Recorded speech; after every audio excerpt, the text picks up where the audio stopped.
Good morning, Johnson Learning Leopards. Today is Wednesday, May 6th. Please stand for the pledge. I pledge allegiance to the flag of the United States of America and to the republic for which it stands, one nation, under God, indivisible, with liberty and justice for all. Please pause for the moment of silence on level 0. All right, I got to take my shades off while we're indoors here, but woo, we are ready for the beach over here at the Thompson House. We will take our field trip to the Dead Sea in just a few moments, but my little Thompsons here are ready for the beach, and we hope you guys are at your house as well. All right, down to business. We do have some birthdays today, and they are Tony Ahundu, Ishan Paniker, and Miss Erica. Happy birthday to you guys, and we hope you have a wonderful birthday. We're wishing you all the best from afar. All right, we have a few more respectful leopard leaders to share about from Miss Branson's class. Annie Beatty shows her respectfulness by taking her home learning very seriously, completing her work packet, and challenging herself to do even more on RazKids. She participates in all online class meetings and is a thoughtful listener, contributes to the conversations, and always compliments her classmates. Amazing, roaring Annie. From Miss McKinney's class, Brianna Alvarez shows respect during hangouts by actively listening while friends are talking, waiting patiently for her turn to talk, and thanking her friends for their ideas and shares. From Miss Gibson's class, Asa Christie is respectful every day. He shows respect for others by always saying please, thank you, and you're welcome. Asa also waits his turn to speak and listens to his classmates in class meetings. I am very proud of you, Asa. Keep on roaring. And finally, for Miss Crawley's class, Finna Barker has been respectful during all our class meetings, waiting to share her ideas until others have finished talking. She is always kind online and has a positive attitude. Way to go, Finna, and great job to all of those respectful leopard leaders. All right, please join me in reciting the Johnson Code of Conduct. As a Johnson Learning Leopard, I come to learn.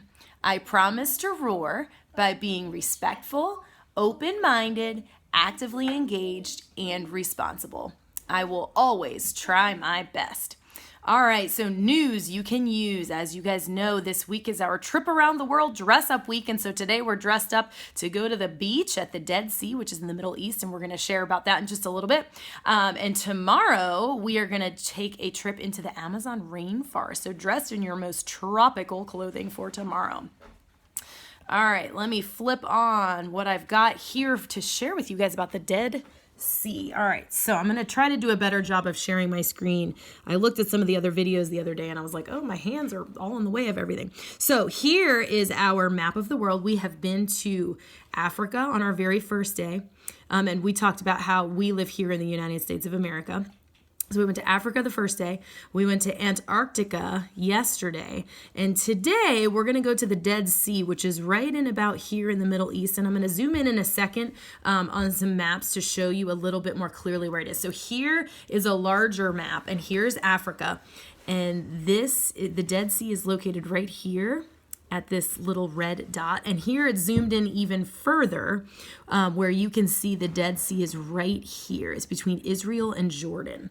And so here is a picture of it. Isn't it beautiful?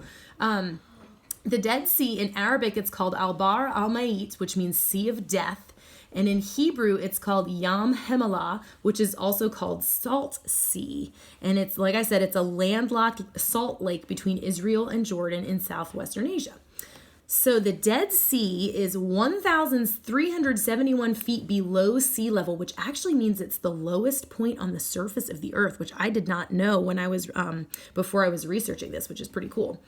The Dead Sea is almost 9 times as salty as the ocean. And that makes it impossible for most life to exist in it. And that's the reason for its name. That's why it's called the Dead Sea.